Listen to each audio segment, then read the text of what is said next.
llamar. Y nada, presentar esta nuestra conferencia de los miércoles, en la que hoy tenemos la suerte de poder contar con una figura muy importante para toda la asociación, que además es un auténtico superviviente de todo, además de conseguir que la asociación le tenga como un pilar fundamental, ya sea por sus investigaciones, por ser director de la revista de Castillos de España, de la que poco a poco ha ido cediendo ya el testigo, y la siguiente revista de la que tendréis nueva información os llegará en breve.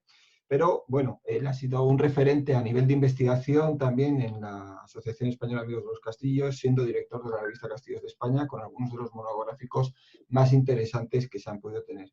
Pero es que Amador fue socio antes de que yo naciera. En 1979 se hizo socio de la Asociación Española de Amigos de los Castillos y tiene el número 5.904. Por lo tanto, bajo él han pasado, pues bueno, grandes cosas en la asociación, ha habido muchos cambios y la asociación, si es algo, es gracias a él. Bueno, él además tiene una labor de investigación en la que casi todos los congresos de historia, arqueología y de castellología medieval es conocido, y sobre todo a partir ya de su tesis doctoral, que fue en el 1984 sobre fortalezas medievales en la provincia de Ciudad Real, y luego ha tenido una cantidad ingente de artículos y de obras que se pueden consultar tanto online como en la Asociación Española de Amigos de los Castillos.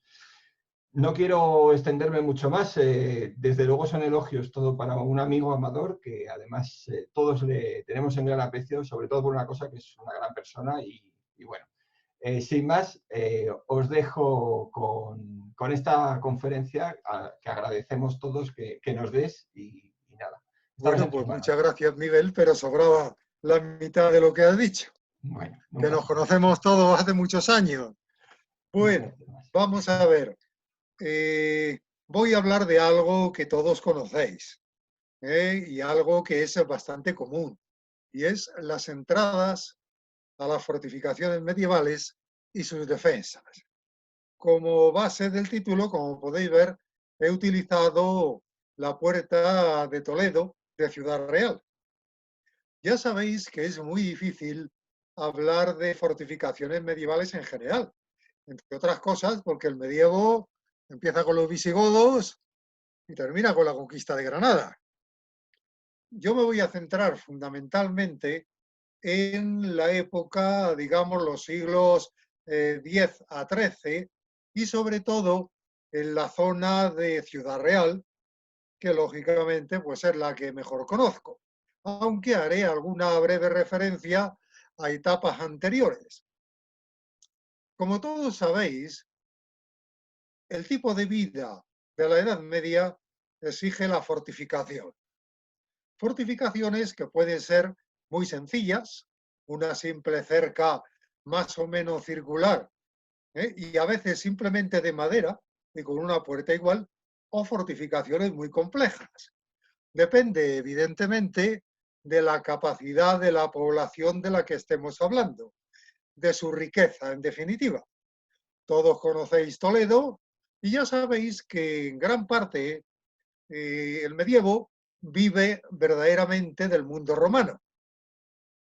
La fortificación romana será una referencia en todo el medievo.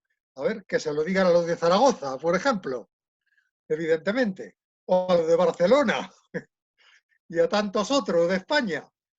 En el caso de Toledo sucede exactamente lo mismo, aunque evidentemente luego se van añadiendo elementos que en tiempos de los romanos probablemente no existían. Aquí estamos viendo una coracha, por ejemplo.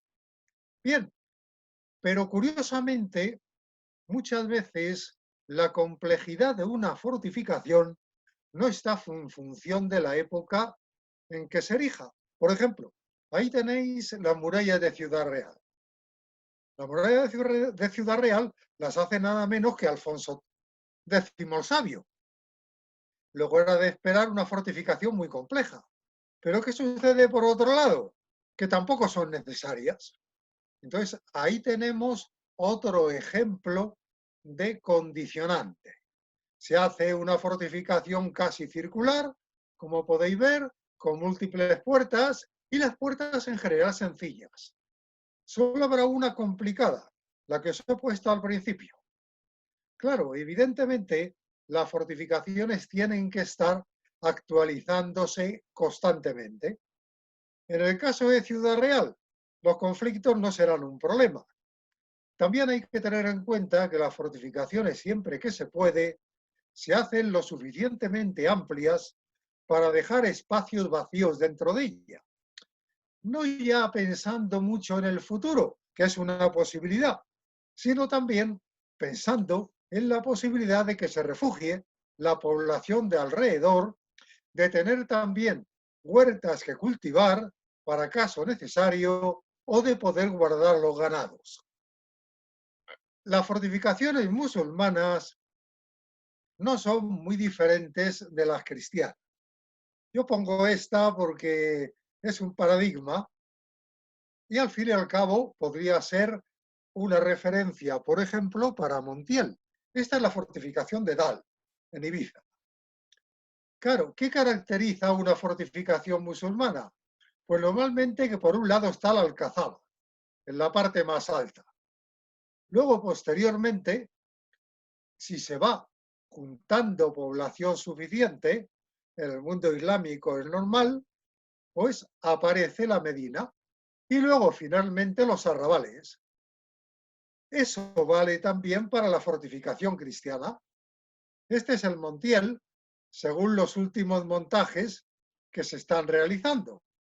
Ahí podéis ver lo que sería el castillo, la antigua alcazaba, la muralla de la Puebla cristiana y evidentemente una posible muralla más lejana, una cerca simplemente, que prevé guardar ganado, etcétera. Normalmente pensar un poco también que ese será un modelo casi habitual. Fijaros Guadalajara, donde está el Alcázar y de allí sale la muralla de la ciudad. O fijaros en Sigüenza, donde está verdaderamente el castillo y cómo se va extendiendo la muralla de la ciudad y ampliando progresivamente según se necesita. Abajo, el caso de Toledo, una vista de conjunto, pero esto pasa también en la prehistoria. Aquí tenéis el Cerro de las Cabezas en Ciudad Real, muy cerca de Valdepeñas. Muchos estuvisteis viéndolo conmigo. Como todos, se amplía progresivamente y ya las murallas, incluso en esta época, suelen ser complicadas, en el sentido, sobre todo, de la protección de las puertas. Al principio muy sencillas. Una puerta entre una zona de la muralla más gruesa, dos salientes. Lo mismo pasa en la época romana, ¿eh? Ahí tenéis Segóbriga, también en Castilla-La Mancha, en la zona de la que estamos hablando. Al fin y al cabo, un ópidum anterior, islámico, que los romanos van a reaprovechar y le van a añadir por los aditamentos clásicos de toda la ciudad romana importante. El mundo, digamos, visigodo es menos conocido. En realidad ha sido menos estudiado y en gran parte ha sido confundido con también mucha cosa tardorromana. Los visigodos, como sabéis, aprovecharon fundamentalmente las construcciones romanas. Son pocas las genuinamente visigodas, pero algunas vamos conociendo. Una de ellas, evidentemente, sería Recópolis, la ciudad levantada con el nombre de Recaredo y que será un paradigma de la construcción visigoda. Todavía no está plenamente excavada, pero ya se conocen las murallas, algún detalle de las puertas. Lo que más se ha estudiado es el gran palacio, la iglesia. Sabéis que tiene su correspondiente parque arqueológico, al cual pertenecen las fotografías que veis en la parte de arriba, donde podéis apreciar una de las puertas. A ver, espera que me he perdido, no sé por qué, no me pasa.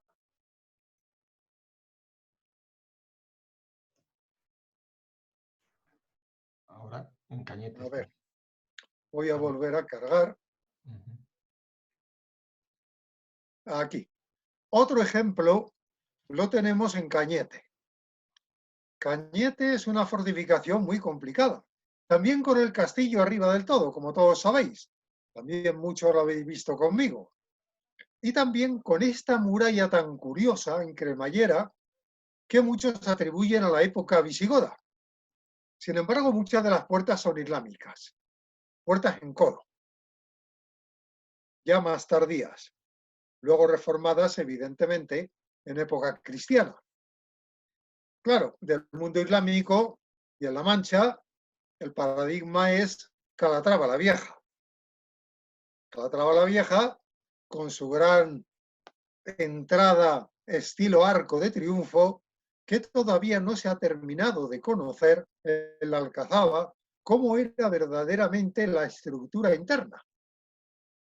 También, curiosamente, si sabemos que Calatrava la Vieja tenía una puerta en codo en la parte de la ciudad. Alarcos, otro ejemplo muy característico cristiano. Castillo cristiano y fortaleza cristiana que no se había terminado en el momento de la conquista musulmana. Sabemos que anteriormente era una fortaleza, era un oppidum, en realidad ibérico. Sabemos que ya se había preparado alguna portada recta, en realidad, que era lo normal en el mundo cristiano, aunque el castillo fue modificado posteriormente y terminado por los musulmanes. También, evidentemente, el centro que hay de interpretación permite algunas reconstrucciones de cómo serían las viviendas dentro del castillo musulmán, cómo se estaban haciendo las obras en el momento de la conquista, pero vemos que la puerta es recta. ¿Qué decir de Atienza? Atienza sería también otro de los ejemplos de ciudades paradigmáticas porque conocemos su evolución. Por ejemplo, el castillo era básicamente el castillo islámico. No tiene nada que ver el torreón que tenemos ahora. Es cristiano y tardío. Pero el castillo islámico tenía su albacar. El castillo lo veis en azul y el castillo y el albacar lo veis en morado. Y aquí del castillo, en la parte de abajo, donde está Santa María del Rey, ese pequeño recinto sería la ciudad islámica. Con la conquista cristiana aparece la muralla roja, en la época de Alfonso VII. Pero en Alfonso VIII se amplía a la muralla que veis en azul, que se amplió después para abarcar la judería. Podéis ver una fotografía donde aparece una puerta cristiana de Alfonso VII, una puerta recta, que era lo habitual en el mundo cristiano. Otro ejemplo muy característico, evidentemente, es Alarcos. Alarcos con sus torres puerta, con sus entradas sucesivas, con sus varias murallas que descienden hacia el río, con su puente. Si vemos las murallas de la villa, rectas y bastante sencillas.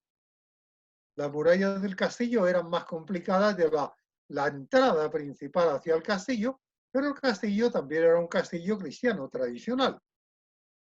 Calatrava la Vieja ya es más tardío y en consecuencia ya entramos en una ciudad que no llegó a serlo, es decir, una villa que nunca se pobló, aunque sin embargo ahí tenemos las murallas de la villa, su puerta, todo preparado, pero al final, como la frontera se alejó, no fue necesario repoblarlo y se quedó fundamentalmente en fortaleza y monasterio. El mapa permite, el plano permite ver mucho mejor la magnitud de estas fortificaciones. Aquí tenemos la barrera con la primera entrada. Luego, para llegar a la segunda hay que bordear los muros del castillo. Para llegar a la entrada de la Puebla había que bordear todo esto para llegar hasta aquí. Entrando en la fortificación había que pasar una gran cámara para terminar saliendo al patio de la fortaleza. Un ejemplo de las entradas complicadas. Montizón sería otro ejemplo de los caballeros de las órdenes militares. Menos conocido, porque está más apartado, un gran castillo, muy modificado luego al convertirlo en vivienda, y fijaros qué pequeña Puebla, qué Puebla más reducida. Con una entrada recta a la Puebla, tampoco prosperó esta Puebla, pese a que lo intentó el comendador Manrique, que maltrató a los vecinos de las poblaciones cercanas para intentar presionarles que se fueran allí, sin lograrlo. O un ejemplo muy tardío, ahí tenéis el plano que hizo Cooper, es Palazuelos. Palazuelos tiene un castillo en un extremo, habitual en el mundo cristiano y en el mundo musulmán, Alcazaba en el mundo islámico, y de ahí sale la muralla. La muralla con entradas complicadas en codo, hecha ya tardío, en tiempos de los Mendoza, y por lo tanto los cristianos asumen esa peculiaridad de las entradas musulmanas. Bueno, vamos a dejar las poblaciones y vamos a irnos a las fortalezas. Aquí os pongo un castillo, el de Chinchilla, que todos conoceréis probablemente, muy modificado, con una gran puerta, como podéis ver, con dos torres y este pasillo de acceso y puerta elevadizo. Os pongo la puerta para que podáis ver con las fotografías que voy a poner a continuación cómo las fotografías engañan mucho. Fijaros, parece una entrada recta bastante sencillita, con un puente aquí detrás, los tablones de madera. Hoy día esta vez de piedra, pero en tiempo fue un puente elevadizo. Pero fijaros qué vista. ¿Eh? Fijaros qué foso inmenso tenía. Y fijaros lo que era el puente en realidad original. Nada que ver, evidentemente, con lo que vemos hoy en día. Pero esta foto también engaña. Fijaros. El foso es inmenso, pero en realidad existe una muralla previa delantera que es la que se ha aprovechado posteriormente para convertirlo en el acceso actual, que es lo que os ponía al principio. Esto viene de tiempos tardíos, ya sabéis que esto fue desgraciadamente usado como prisión en tiempos pasados. ¿Cómo eran las puertas en las fortalezas? En general, en las fortalezas primeras, sobre todo cristianas, eran rectas.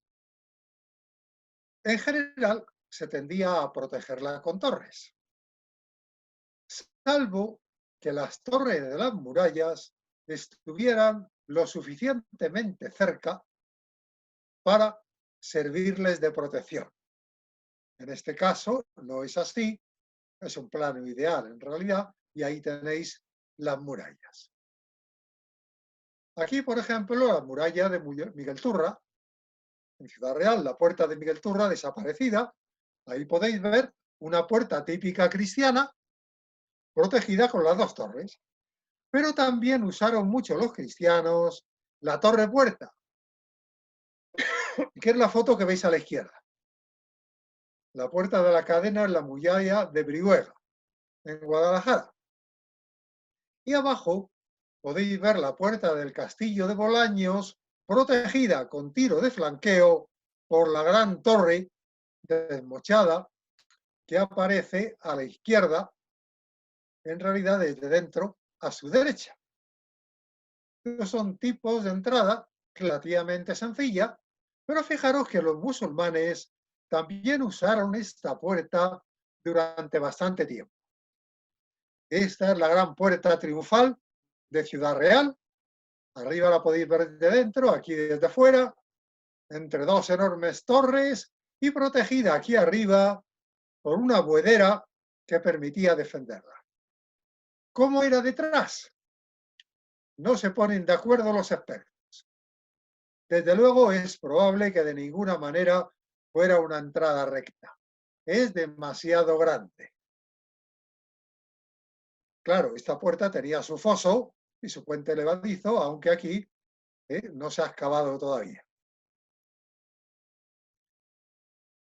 Es muy frecuente que la protección de esas torres, aquí tenéis una de Brihuega, es una puerta cristiana, la de atrás sería la musulmana, y la cristiana, como podéis ver, lo que se hace es una especie de torre avanzada, no es exactamente una albarrana, pero a modo de albarrana, que permite protegerla desde frente a los que se acercan y protegerla también si han llegado a la parte inferior de este arco.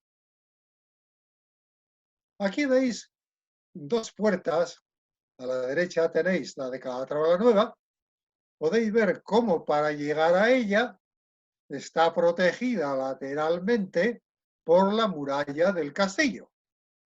Y podéis ver también cómo esa muralla del castillo precisamente permite defenderla desde el lugar donde no van protegidos los atacantes. Recordar que el escudo se lleva a la izquierda. Lo mismo era el caso de la muralla del castillo de Alhambra. Había que subir un camino protegido que bordeaba el castillo y llegaba a la puerta, bordeando la muralla, de forma que esta muralla lo protegía también. Y la puerta, como podéis ver, era bastante complicada en profundidad, de manera que había, en realidad, una doble puerta. Gran parte, todo esto hoy, el Alhambra está muy deteriorado, como pudiste ver, no hace mucho conmigo. Las construcciones más sencillas, cristianas y musulmanas, también eran parecidas. Un castillo que hoy ha cambiado el entorno básicamente y que muchos conoceréis en la Laguna de Ruidera, era Rocafrida. Es un plano que hice hace 40 años.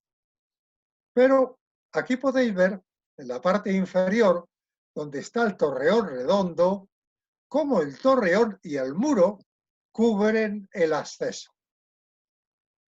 Y una vez dentro del castillo, perdón, dentro de la villa de la Puebla, si nos acercamos al castillo, vuelve a repetirse otra vez lo mismo. La puerta del castillo, aunque sea una entrada recta, se protege desde el lateral de la cortina del castillo. Estas son las murallas y protecciones, digamos, bastante sencillas.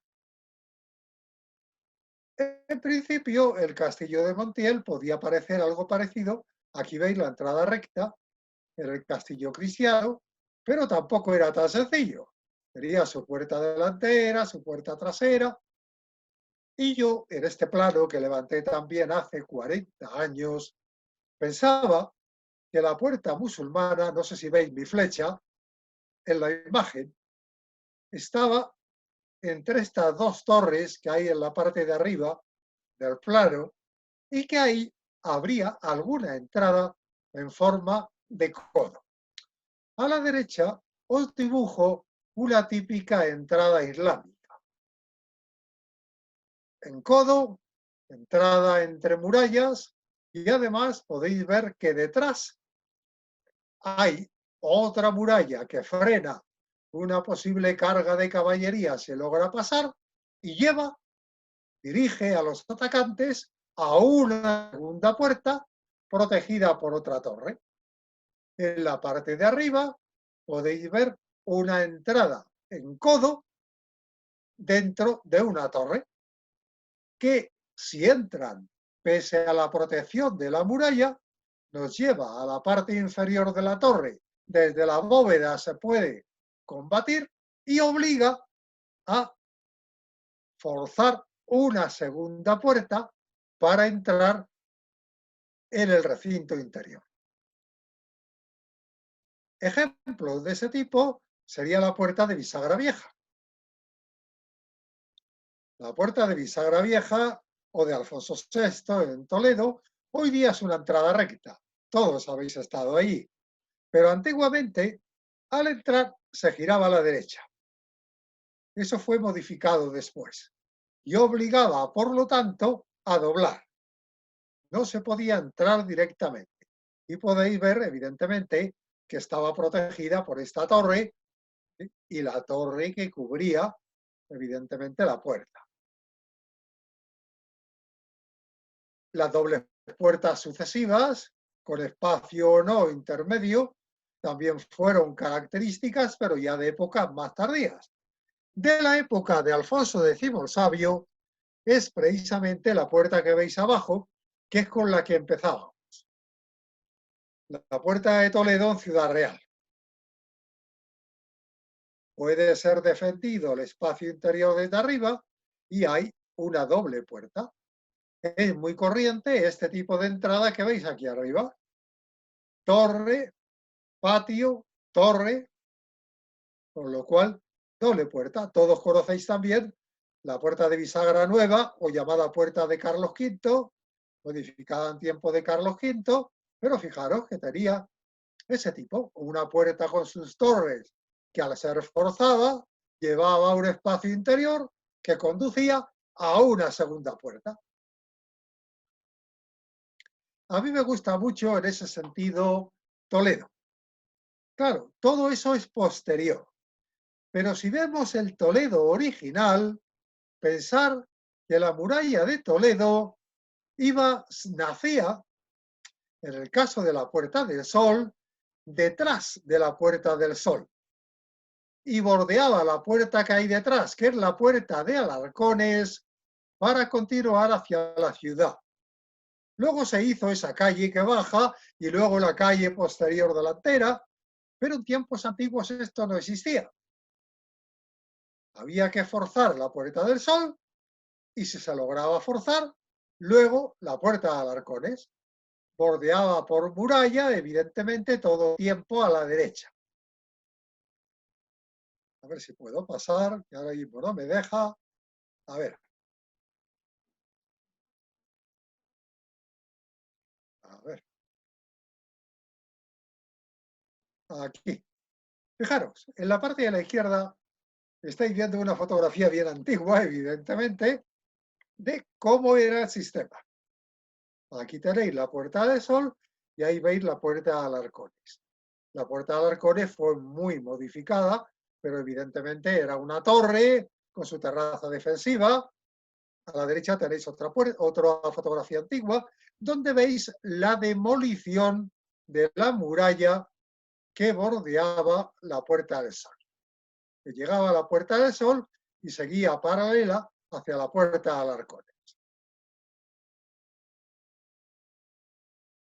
Las puertas sucesivas fueron corrientes no solo en el mundo islámico, también en el cristiano y en tiempos relativamente primitivos, sobre todo a partir del siglo XIII.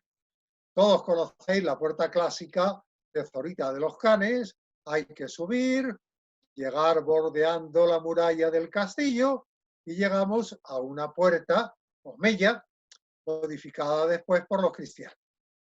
Pero más interesante es la puerta que hay en la parte de abajo del plano que veis en la parte inferior.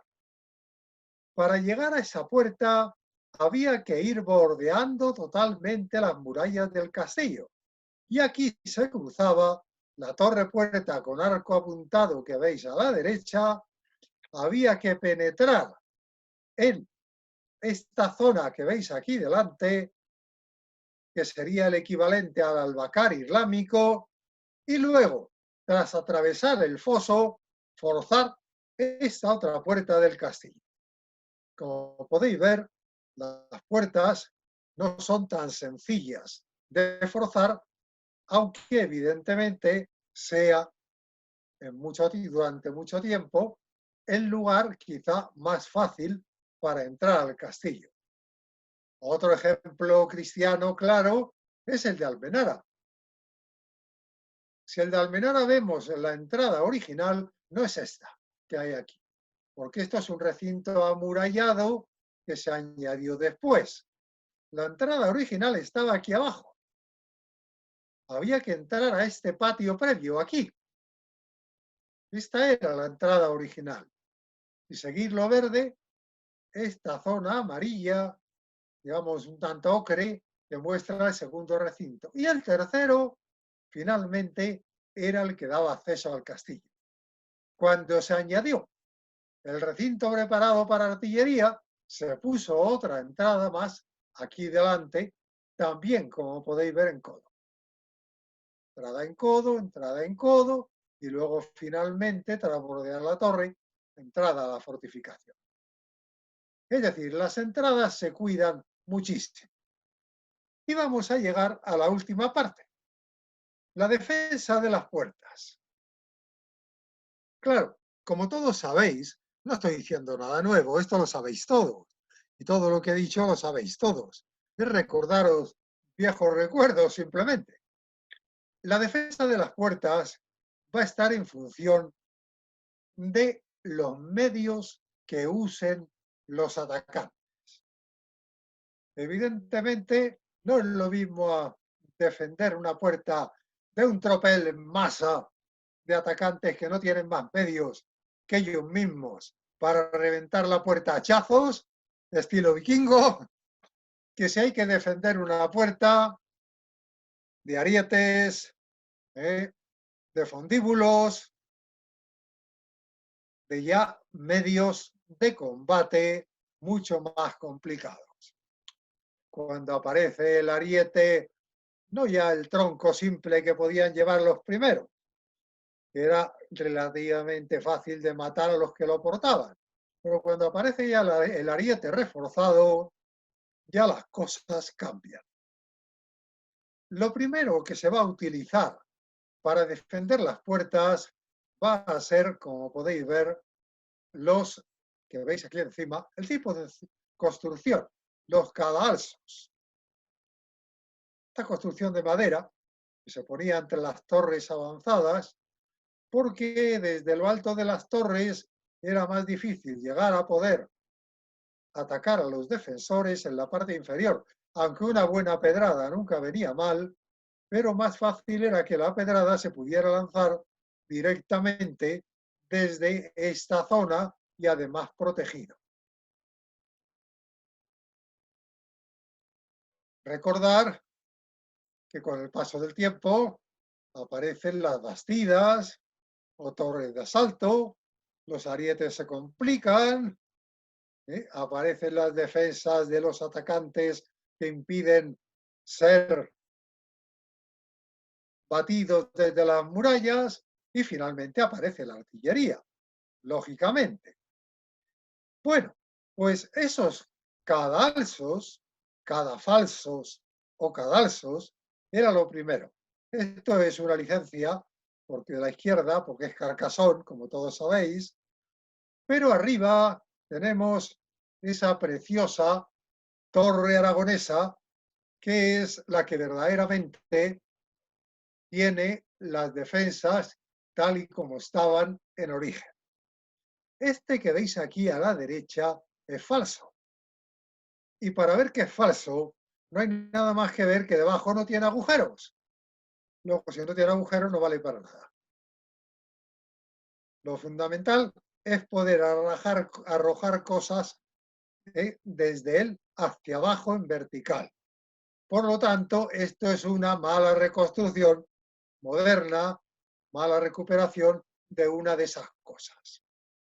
Claro, los cadalsos de madera eran muy sensibles al fuego, a las catapultas y sobre todo, no digamos nada, cuando aparecen los fundíbulos o los trebuchetes. Solución, el ladrillo y la piedra. Entonces empiezan a hacerse las construcciones, como podéis ver, con piedra o con ladrillo. Entonces reciben diversos nombres. Se llaman buardas, se llaman ladroneras, se llaman balcón amacatanados. Las ladroneras viene del italiano, de latrone. Los latrones eran los soldados especialistas, los que formaban parte normalmente de esas series de mesnadas, normalmente a sueldo, de los célebres condotieros, pero que cuando no tenían trabajo, frecuentemente se convertían en eso, en lo que nosotros entendemos por ladrones, en ladrones. Pero de ahí viene la ladronera, permitía defender desde abajo y desde el frente. El balcón amacatanado estaba abierto y generalmente tenía dos usos. Uno muchas veces ostentoso. Servía para mostrarse, lanzar una arenga, etcétera, pero también, como podéis ver, por la zona inferior agujereada, servía para defenderse desde abajo. En general, la buarda tenía este tipo, era ladronera. Aquí veis los restos de una de ellas. La reconoceréis siempre en los castillos por las zonas de piedra que se colocaban debajo en saliente, como todos sabéis, para poder apoyar la construcción superior. En general, lo que defendían eran las puertas, pero también podían defender ventanas accesibles. El paso siguiente de los matacanes fue los matacanes corridos. Los matacanes continuos, estos matacanes continuos son un lujo. Son un lujo, se construyen ya en tiempos tardíos, especialmente en el siglo XV, y verdaderamente significa que se dispone de unos medios muy considerables. Ciudades importantes pueden construirlos, pero desde luego un pequeño señor en su castillito no puede construir matacanes, ni tampoco, evidentemente, una pequeña población. Como podéis ver, tiene los huecos continuos que permiten defender. Esto es una restauración y no se han hecho huecos a lo largo de toda la construcción. Esta puerta de Serrano de Valencia es una joya, como sabéis, en ese sentido. Pero claro, estamos ya en los siglos XIV-XV. Luego tenemos, aquí tenéis un matacán, pequeñita, pero luego tenemos una cosa que aparece también en tiempos tardíos, XIV-XV, y es la escaraguaita, que también se llama cubillo, que también se llama torrecilla y que también se llama guaita. Aquí la veis. ¿Para qué sirve? Desde el punto de vista técnico, para nada. Si queréis todavía, se pone ahí el vigilante y tiene una mayor altura y ve desde más lejos. Puede ver más lejos. Pero fijaros, la parte inferior de estas guaitas están macizas. En realidad son un símbolo de poder señorial y se van a utilizar sobre todo para eso, para indicar que esa es la fortaleza del señor y que esa es su torre del homenaje. Esa será la finalidad que tendrá fundamentalmente esto. De ahí los escudos que frecuentemente proliferan en ellas.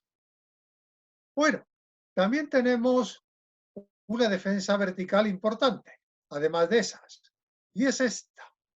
Aquí tenéis la buera, la buedera o buera.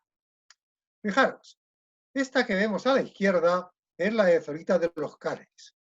Evidentemente es cristiana, pero ojo, la buera no es en la primera raja que vemos, es la segunda.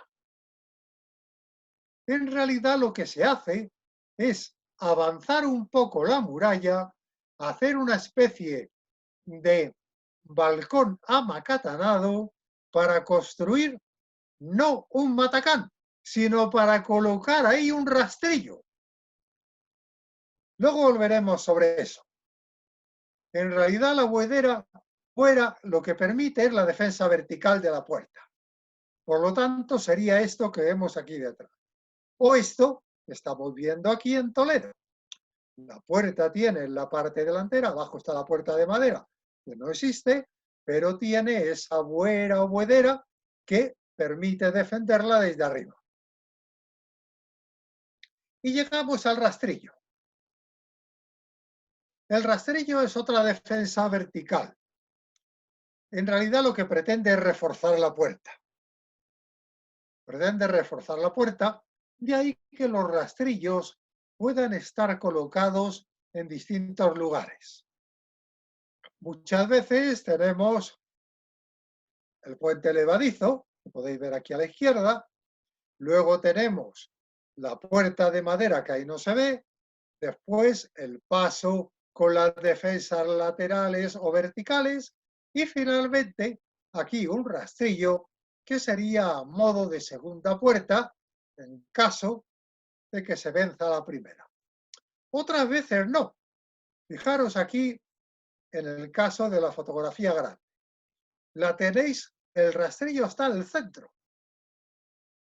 Ahí podéis ver el piquito que sobresale y los restos de madera. Es decir, que no hay un lugar determinado exacto para poner el rastrillo. Volvemos a lo que os decía antes. Fijaros, aquí tenéis cita a la izquierda, que es donde estábamos, en la buhedera y el rastrillo, pero fijaros una barbaridad. El rastrillo necesita un hueco en el muro vertical hasta la parte inferior que permita que caiga y que llegue hasta abajo. Es decir, esto es una mala reconstrucción hecha del espacio donde está un castillo. Aquí falta el hueco vertical que permite, la guía que permite bajar el castillo hasta abajo. Fijaros, otro rastrillo. Aquí tenéis la puerta, esta sería de Calatrava Nueva. Es una puerta ya del siglo XV.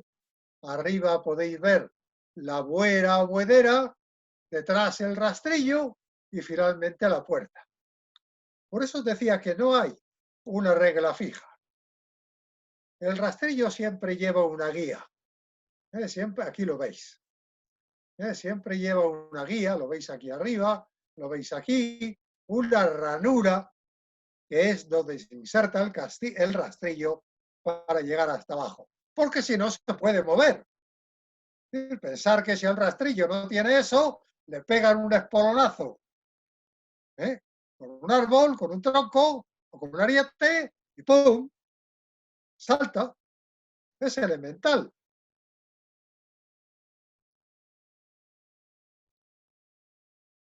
Un rastrillo puede ser levantado, como sabéis, de dos maneras. Muy frecuentemente se usa el típico torno, que manejan dos forzudos que levantan el rastrillo. Con el paso del tiempo, se descubrió que era mucho más sencillo poner un rastrillo de contrapeso.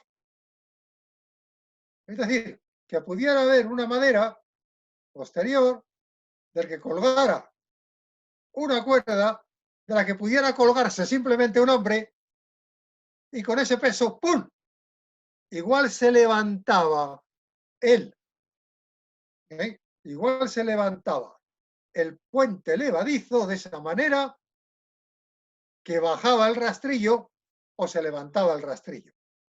El rastrillo de contrapeso normalmente se basaba en eso, en un contrapeso posterior que permitiera hacerlo subir o bajar con facilidad. Esto es una reforma que introdujeron los cristianos en el castillo de Miraflores.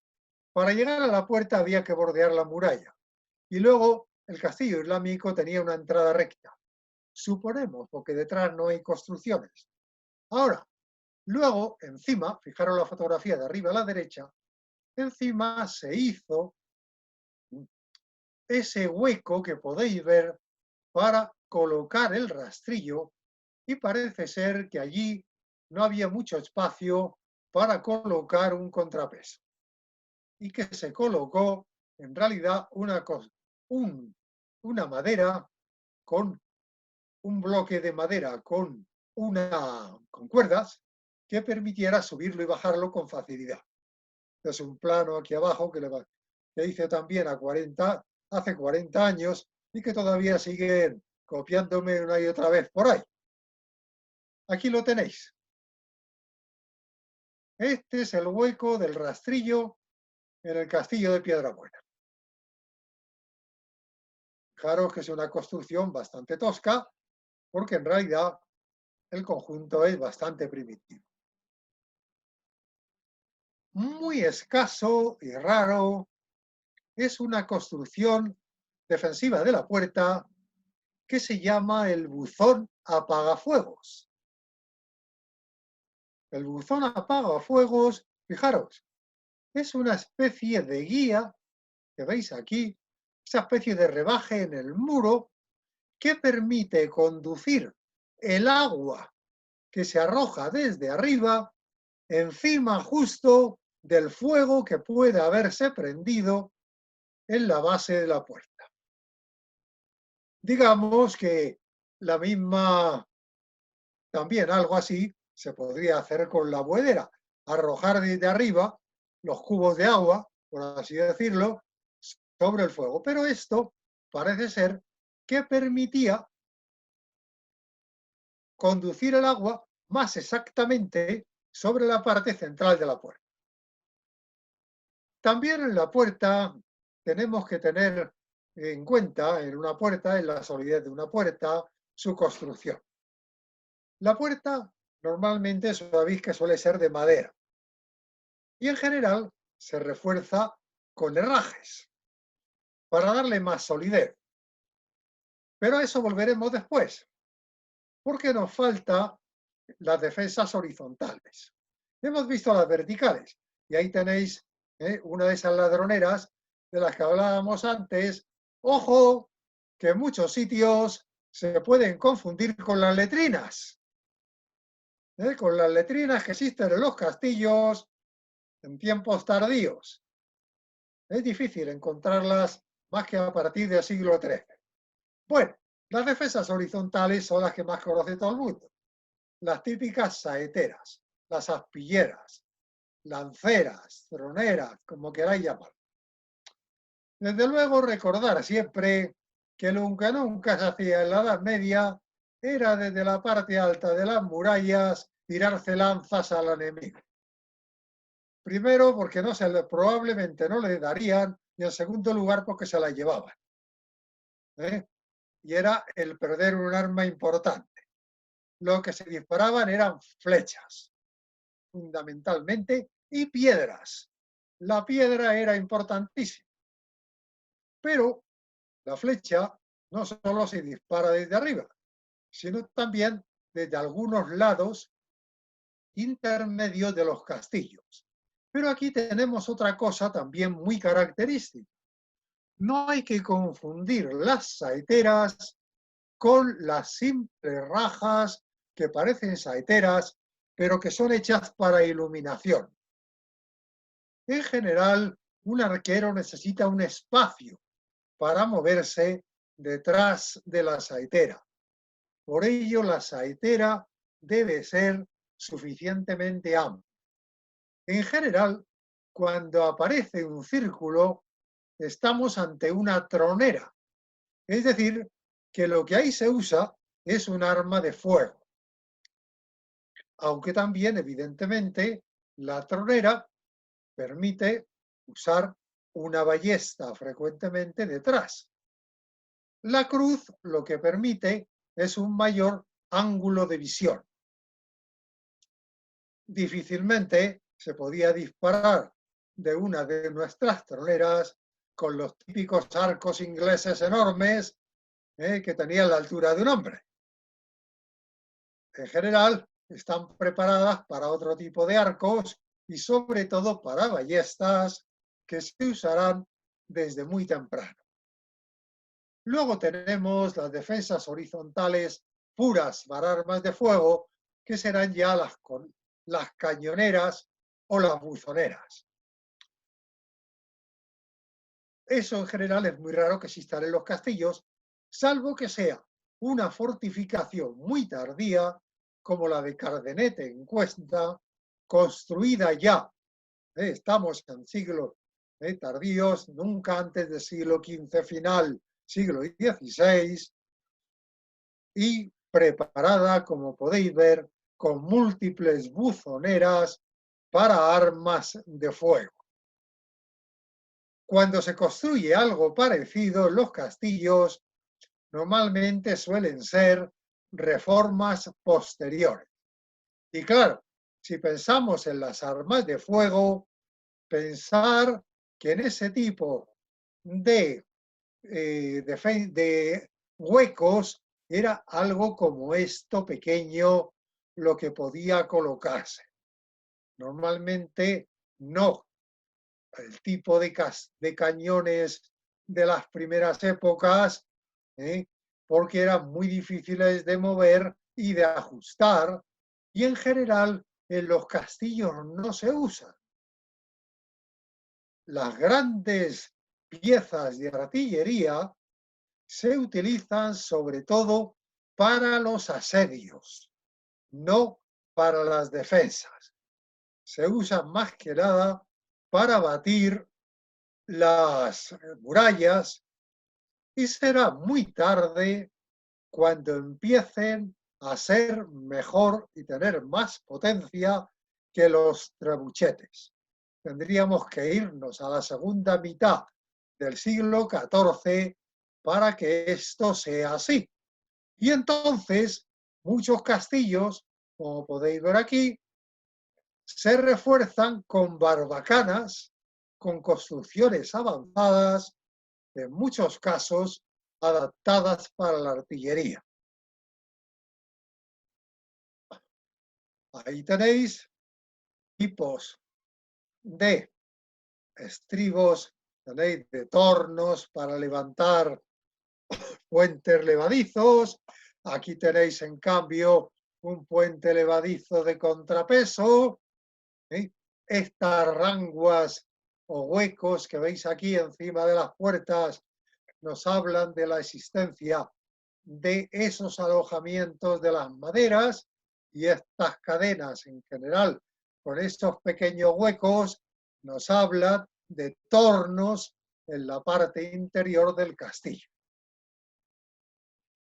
Hay que tener en cuenta que la puerta cuenta con otras defensas pasivas, como sería el alamuz o tranca. En las puertas de las películas, frecuentemente, acordaros, aparece una tranca de madera que ¡pum!, se encaja detrás de la puerta. Eso normalmente no existía en los castillos medievales.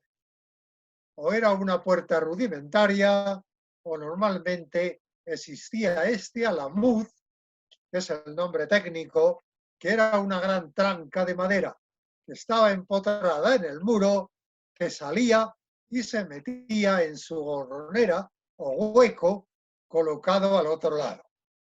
Eso era lo normal. Aquí tenéis una gorronera debajo del dibujo de la parte superior y podéis ver aquí, en la parte de abajo, de la parte de la derecha, esa flechita roja, eso indica una rangua. Las ranguas son muy importantes. Son muy importantes porque es donde entra el quicio de la puerta. Por lo tanto, el quicio también es muy importante, el gozne, porque puede ser otro punto para hacer saltar la puerta.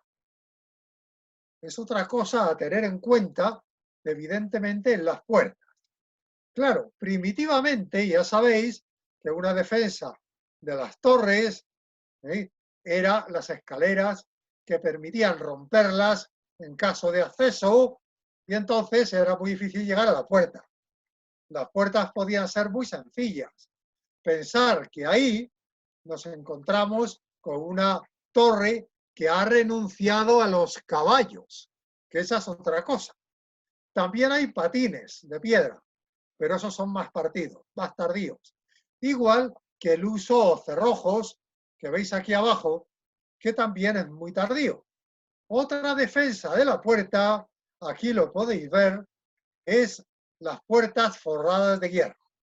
Y lo que desde luego es rarísimo serían defensas como esta que veis abajo usadas en pedraza.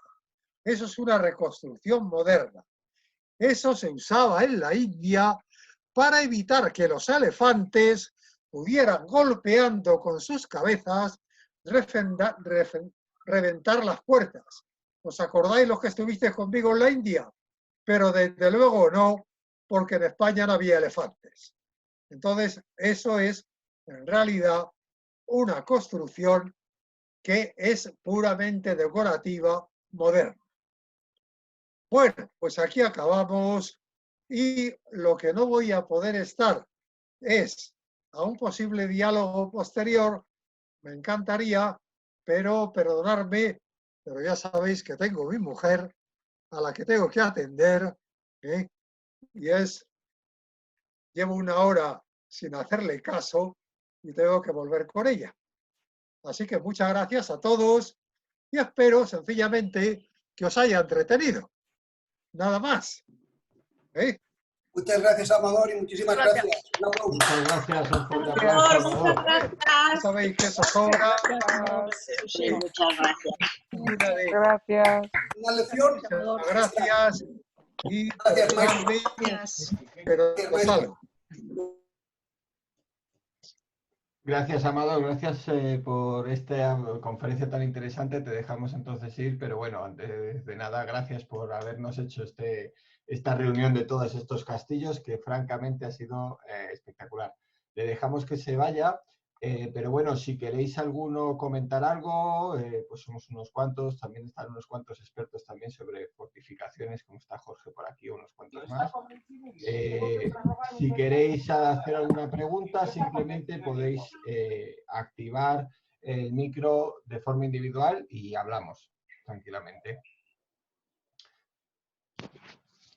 Bueno, aprovecho y lanzo una cosa muy interesante que ha dicho Amador, es el tema o sea, ha estado revisando muchas de estas defensas, tanto verticales como horizontales, y una de las cosas interesantes es la complejidad que hay a la hora de restaurar estas puertas, porque muchas veces no se tiene en cuenta ni los restos materiales que hay, ni tampoco esos elementos que deberían ser claros, como es ese canal que baja directamente donde baja el rastrillo. También es una pena que en determinados elementos importantísimos para el conocimiento popular, como es el cine y los castillos, se utilicen muchas veces las puertas o la forma de defender esas puertas de una forma extraña, desde, por ejemplo, echando todo tipo de elementos que no se suelen usar, como el aceite. Por favor, dejar de decir que se echa aceite por esas murallas. Se echan muchas cosas que se podrían utilizar, pero no vas a utilizar elementos que te sirven para los rodamientos de tus propias máquinas de asedio. Y luego en el cine pues se cometen muchas veces errores de intervención. Sería interesante una vez hacer una charla de qué películas han fosilizado, han puesto mejor las puertas y esas defensas a lo largo de la historia. Una de ellas a mí me gusta mucho, es ese ejemplo de los Monty Python, en el que aparte de la broma, estuvimos también en el castillo y en Escocia, ahora no recuerdo, Gonzalo, bueno, en esa escena en el que aparecen desde dentro y se lanzan diferentes objetos, como por ejemplo puede ser una vaca muerta, que aunque parece una broma, pero bueno, es un elemento que se echaba dentro para intentar hacer epidemias como las que tenemos ahora, y todos vemos la dificultad que es de proteger a la población y a las defensas frente a epidemias. Pues bueno, es un elemento bacteriológico que ya había en la Edad Media y que los Monty Python hicieron muy bien en esa película de los Caballeros de la Mesa Cuadrada. Me han quedado preguntas para hacerle a Amador, pues desde su castillo favorito, que creo que es Calatrava la Vieja, porque bueno, es uno de sus obras y sus publicaciones más importantes. Y otra pregunta sobre Calatrava la Vieja, sobre ese acceso, de esa puerta magnífica que hay de acceso, en la que nos ha venido a decir que probablemente hubiese una fortificación previa de Miral sobre la que se construye la nueva puerta. Pero bueno, son diferentes aspectos muy interesantes, muy complejo porque es una evolución, las mismas defensas finalmente son una continua evolución de sistemas, y en un momento hemos podido ver todos estos sistemas que, bueno, habría que ir colocando cada uno en su periodo y según ideas. De hecho, Torres Balbás fue uno de los primeros que habló sobre seriación con las puertas en codo, cómo algunas pueden ser califales y luego según se va evolucionando podemos llegar a la época granadí, en la Alhambra puertas de varios codos, o la que ha presentado en Montiel, donde las últimas excavaciones han demostrado que tienen varios codos y no solamente eso, sino incluso trampas. Pues bueno, como veis, las puertas es un elemento que da para mucho. Pero bueno, quiero saludar especialmente, que veo por aquí a Margarita Soriana, que la veo allí. Hola, Marga. A ver, óyeme. Hola, Miguel Ángel. Hola a todos. Hola a todos, qué alegría verte por aquí con todos. Qué bien te veo. ¿Alguien preguntaba algo? A ver, yo quería saber si se me oía a mí. Sí, Francisco. Sí, gracias. Mira, quería comentar que una de las fotos que ha puesto en la exposición es el portal de Francia de Pamplona. Y es un portal levadizo que todavía funciona como puente levadizo, concretamente es por donde entran los Reyes Magos el día de 5 de julio, y entonces es un puente que tiene un mecanismo extraordinariamente ingenioso para levantarlo, de manera que con un contrapeso fijo da un momento variable para compensar el momento variable del puente levadizo a medida que sube. Entonces tengo yo una nota hecha que te la voy a mandar a ti, Miguel Ángel, sobre cómo funciona, que es extraordinariamente bonito. Si te parece, pues se lo mandas a los demás. Como os digo, es un puente que el día 5 de enero es por donde entran los Reyes Magos en Pamplona, se encuentra en el puente subido y entonces lo bajan para que los reyes entren pues para los regalos y tal.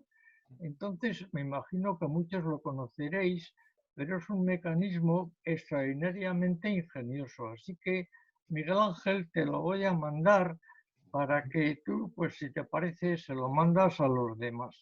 Vale, perfecto. Muchísimas gracias, Francisco. Francisco, como sabéis, es socio nuestro bueno, Navarro, que viene a muchas de nuestras excursiones y hace unas pequeñas reflexiones y unos pequeños articulitos sobre diferentes visitas que hace muy interesantes. Si queréis mejor, lo que hago lo cuelgo directamente en el anuncio de la conferencia de Amador y vosotros cuando queráis entráis y lo descargáis. Así es más fácil para que todos podáis entrar. Entréis en conferencias, la de Amador, y ahí os lo descargáis. Muchas gracias, Muy bien, Francisco. entonces yo te lo mando a ti, Miguel Ángel. Vale, perfecto. Vale, hasta luego. Gracias, hasta luego, hasta luego. Y bueno, pues, no sé, si queréis comentar alguna cosita más. Yo, bueno, pues simplemente deciros que, bueno, el tema de las puertas es algo muy interesante desde el hecho de que todos tenemos un portal en casa y esa puerta es la que vamos a defender de enemigos exteriores que entren, ya sea por diferentes medios de trancas, ya sea las llaves u otros elementos. Imaginaros en una fortaleza, pero al igual que un portal, el portal es el elemento donde aquella persona externa a nuestro hogar va a ver primero a través de ese portal cómo es ese portal, si es de mármol, si es un portal pequeño, si es un portal grande, y a través solamente de ese acceso, simbólicamente, uno va a acceder a nuestra casa o a nuestro edificio y ya va a saber clasificar un poco a nivel social de ese portal. O sea que muchas veces las puertas son el simbolismo también que vamos a dar a nuestro espacio arquitectónico interior. Y por ello, en estas puertas hay otro elemento muy importante que es el simbolismo. En ellas vamos a encontrar epígrafes, vamos a encontrar aquello que el poder político quiere mostrar a todos los ciudadanos que van a pasar por esa puerta, al igual que en nuestra puerta. Allí van a estar los bandos, por ejemplo, o los diferentes elementos que la comunidad quiere decir, pues igual en estas puertas. O sea, imaginaros, para que veáis las puertas, la importancia que tienen a nivel de la fortificación, ya no solo funcional, sino también ideológica para estas sociedades. Claro, es que las puertas es el punto débil de una fortificación. Claro, es el vano. Es el punto más débil. Si hicieras una fortificación sin puertas, sería mucho más difícil de conquistar, ¿no? y de usar, porque allí vive gente. Un pequeño detalle.